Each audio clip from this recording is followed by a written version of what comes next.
નમસ્કાર મિત્રો, જય દ્વારકાધીશ મિત્રો।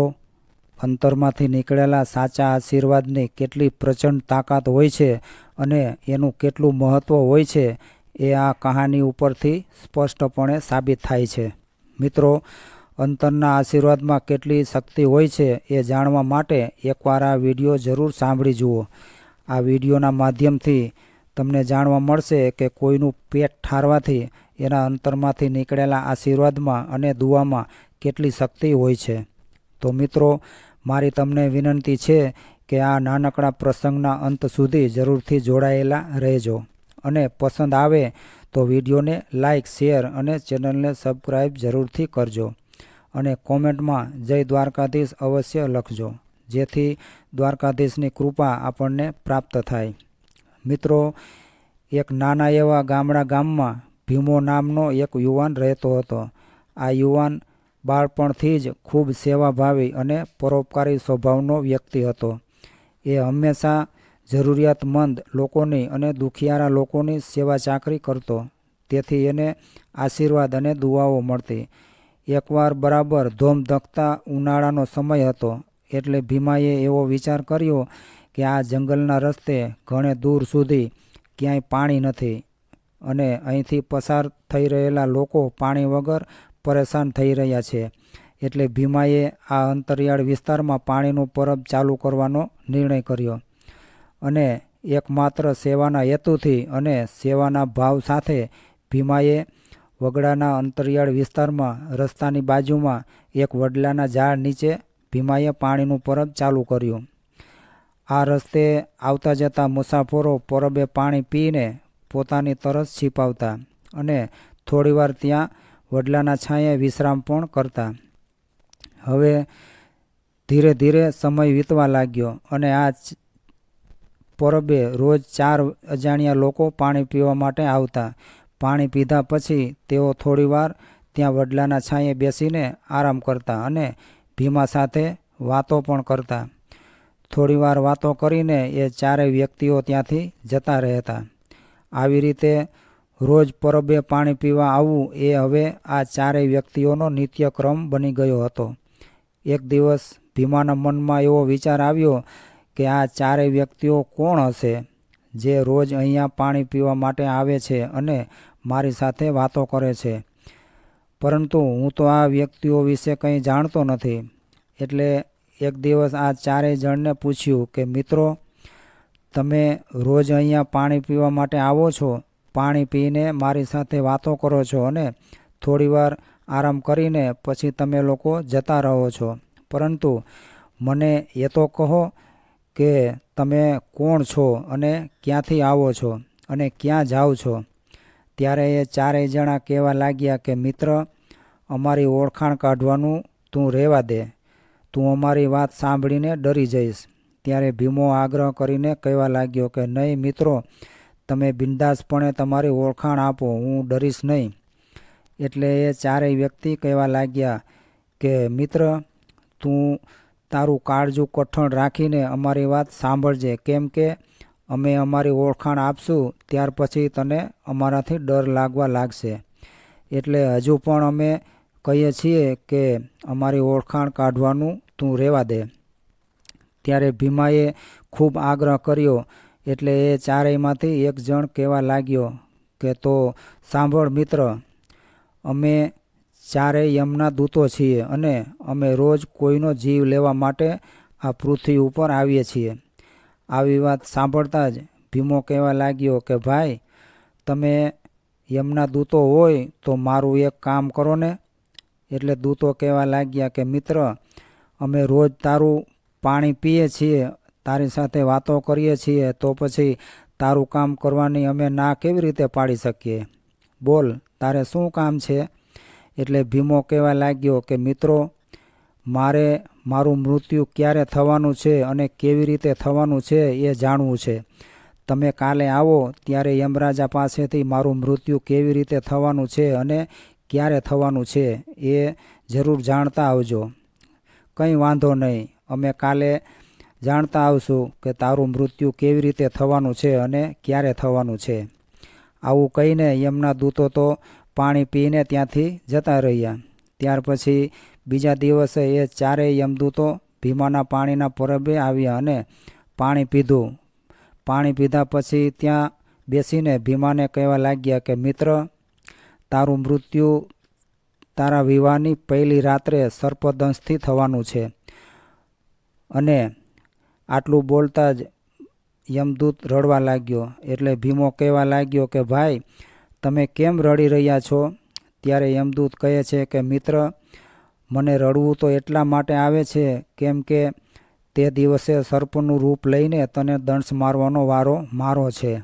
ત્યારે ભીમો કહેવા લાગ્યો કે મિત્રો, કદાચ મારે મારા મૃત્યુથી બચવું હોય તો એનો કોઈ ઉપાય તમારી પાસે ખરો?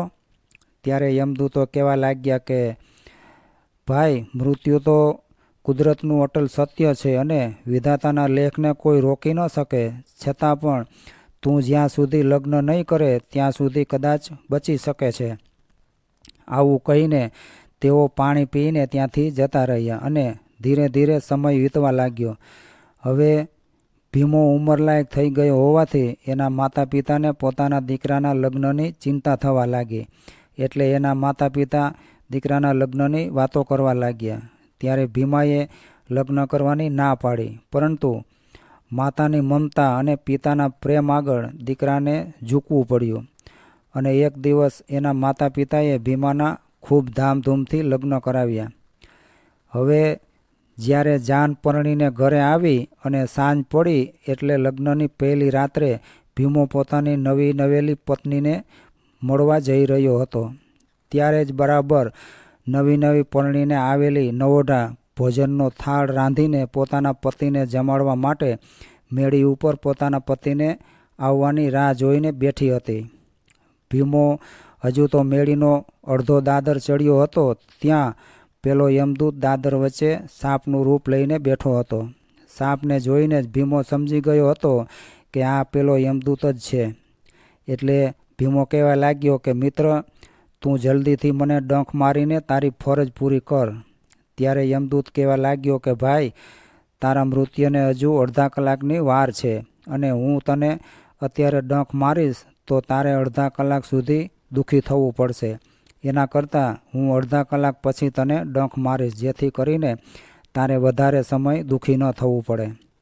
યમદૂત અને પોતાના પતિ વચ્ચે થઈ રહેલી વાતો નવી પરણીને આવેલી દુલ્હન ઉપરના ઓરડામાં બેઠી બેઠી સાંભળી રહી હતી. એટલે ભીમાની પત્ની હવે એ વાત જાણી ગઈ હતી કે મારા પતિ આજે મારા ઓરડા સુધી નથી પહોંચી શકવાના. બરાબર એ જ વખતે ગામના પાદરમાં કોઈ ગરીબ મજૂર વ્યક્તિ આવીને પોતાનો પડાવ નાખીને રહેતો હતો અને અડધી રાત્રે એ મજૂરની પત્નીને પ્રસૂતિની પીડા ઉપડી. અને જ્યારે બાળકનો જન્મ થયો ત્યારે એ સ્ત્રી એના પતિને કહેવા લાગી કે મને જલ્દીથી કંઈક ખાવાનું લાવી આપો, મારા પેટમાં વાઢ ઉપડી છે. જો તમે જલ્દીથી કંઈક ખાવાનું નહીં લઈ આપો તો હું મારા બાળકને ખાઈ જઈશ. ત્યારે એ સ્ત્રીનો પતિ કહેવા લાગ્યો કે અરે, આ અજાણ્યા ગામમાં અને એ પણ અડધી રાત્રે મને કોણ જમવાનું આપશે? એટલે એ સ્ત્રી આશ્વાસન આપીને કહેવા લાગી કે તમે જાઓ તો ખરા, કોઈ દયાળુ માણસ જરૂર મળી જશે અને તમને ખાવાનું આપી દેશે. પત્નીની આવી વાત સાંભળીને એનો પતિ ગામની ઊભી બજારે અને અડધી રાત્રે પોકાર કરવા લાગ્યો, છે કોઈ દયાળુ માણસ? છે કોઈ હરિનો લાલ? મારી પત્નીના પેટની આગને ઠારે એટલું ભોજન આપે એવો છે કોઈ દુખિયાનો બેલી? ત્યારે આ ગરીબ મજૂરનો પોકાર મેળી ઉપર સોળે શણગાર સજીને બેઠેલી નવી પરણીને આવેલી ભીમાની પત્નીએ સાંભળ્યો. એટલે એને મનમાં એવો વિચાર આવ્યો કે થોડી વારમાં જ મારા પતિ તો મૃત્યુ પામવાના છે અને થોડી વારમાં જ આ ભોજનનો થાળ અને મારો શણગાર રોડાઈ જવાના છે. તો પછી આ ભોજનના થાળને અહીં રાખીને શું કરવો છે? એટલે હું આ ભોજનનો થાળ આ ગરીબ વ્યક્તિની પત્નીને ખાવા માટે આપી દઉં છું. આવું વિચારીને નવી પરણીને આવેલી નવોઢાએ પોતાની સાડીના પાલવ સાથે બાંધીને ભોજનનો થાળ મેળીની બારીએથી પેલા મજૂરને આપી દીધો. હવે એ ગરીબ મજૂર ભોજનનો થાળ લઈને પોતાની ઝૂંપડીએ ગયો અને એની પત્નીને આપ્યો. ત્યાર પછી એ સ્ત્રીએ ભોજન કર્યું અને ભોજન કરતાની સાથે જ એના પેટમાં ભભૂકી રહેલી ભૂખની આગ શાંત થઈ ગઈ. બરાબર ત્યારે એ સ્ત્રીની નાભીમાંથી એવા આશીર્વાદ નીકળ્યા કે હે પરમાત્મા, હે દુખિયાના બેલી, હે દ્વારકાવાળા, જેણે પણ મારું પેટ ઠાર્યું છે એનું પેટ તું ઠારજે અને એનો ચૂડી અને ચાંદલો તું અમર રાખજે. હે ઠાકર ધણી, એનું સૌભાગ્ય અખંડ રાખજો. આવી રીતે અંતરમાંથી આશીર્વાદ નીકળવા લાગ્યો અને યમરાજાના ચોપડામાં લખાવા લાગ્યો. આ બાજુ અડધી કલાકનો સમય પૂરો થવાથી સાપ ભીમાને ડંખ મારવા લાગ્યો, પરંતુ ભીમાને કંઈ થયું નહીં. ત્યાર પછી સાપ રૂપે આવેલા યમદૂતે ભીમાને ડંખ મારવાનો ઘણો પ્રયાસ કર્યો, છતાં પણ ભીમાને ઝેર ચડતું જ ન હતું. એટલે યમદૂત દોડતો દોડતો યમરાજા પાસે આવીને કહેવા લાગ્યો કે હે મહારાજા, આપણી કંઈ ભૂલ થતી હોય એવું મને લાગે છે. કેમ કે પેલા યુવાનને મેં ઘણા બધા ડંખ માર્યા, છતાં પણ એને ઝેર ચડતું જ નથી અને ઝેર નહીં ચડવાના લીધે એનું મૃત્યુ થતું નથી. ત્યારે યમરાજા ચોપડો ખોલીને જોવા લાગ્યા અને ચોપડામાં જોઈને યમરાજા પેલા યમદૂતને કહેવા લાગ્યા કે ભાઈ, તારે માત્ર 2 સેકન્ડનો ફેર પડી ગયો છે. કેમ કે તારા ડંખ મારતા પહેલાં જ કોઈ ગરીબ સ્ત્રીના અંતરના આશીર્વાદ અહીં સુધી પહોંચી ગયા છે. એટલે હવે આપણે એને નહીં મારી શકીએ. મિત્રો, આપણે કોઈ પણ દીન દુખિયાની સેવા કરીએ અથવા તો ભૂખ્યા વ્યક્તિને ભોજન કરાવીએ તો એના અંતરમાંથી નીકળેલા આશીર્વાદ અને દુઆ ઘણું બધું કામ કરે છે. મિત્રો, કોઈના આત્માને ઠારવાનું કામ વિધાતાના લેખને પણ બદલી શકવાની તાકાત ધરાવે છે. કોઈના અંતરમાંથી નીકળેલા આશીર્વાદ વિધાતાના લેખને પણ ખોટા પાડી શકે છે. એટલે જીવનમાં જ્યારે પણ મોકો મળે ત્યારે કોઈ ગરીબ અને દીન દુખિયાની સેવા કરીને દુઆ અને એના અંતરના આશીર્વાદ લેવાનું ચૂકતા નહીં. કેમ કે દુઆ અને આશીર્વાદમાં ઘણી બધી તાકાત હોય છે. આવી દુઆ અને આશીર્વાદથી ગમે તેવા સંકટો અને મુસીબતો પણ ટળી જાય છે અને કોઈના આત્માને બાળવાનું કામ તમારા ગમે એવા સુખ સાહેબી હોય તો પણ ઘડીના છઠ્ઠા ભાગમાં ભસ્મીભૂત થઈ શકે છે. એટલા માટે મિત્રો, જીવનમાં હંમેશા કોઈનું ભલું કરવું જોઈએ. આનાથી આપણા જીવનમાં આવી રહેલા દરેક પ્રકારના સંકટો નાશ પામે છે અને વિધિના વિધાનને પણ કોઈ ગરીબની સેવા અને એના આશીર્વાદ બદલી શકે છે. તો મિત્રો, આજના આ અંતરના આશીર્વાદની કહાની તમને કેવી લાગી એ કોમેન્ટ કરી જરૂરથી જણાવજો. અને પસંદ આવી હોય તો વિડીયોને લાઈક, શેર અને ચેનલને સબસ્ક્રાઈબ જરૂરથી કરજો. જય દ્વારકાધીશ.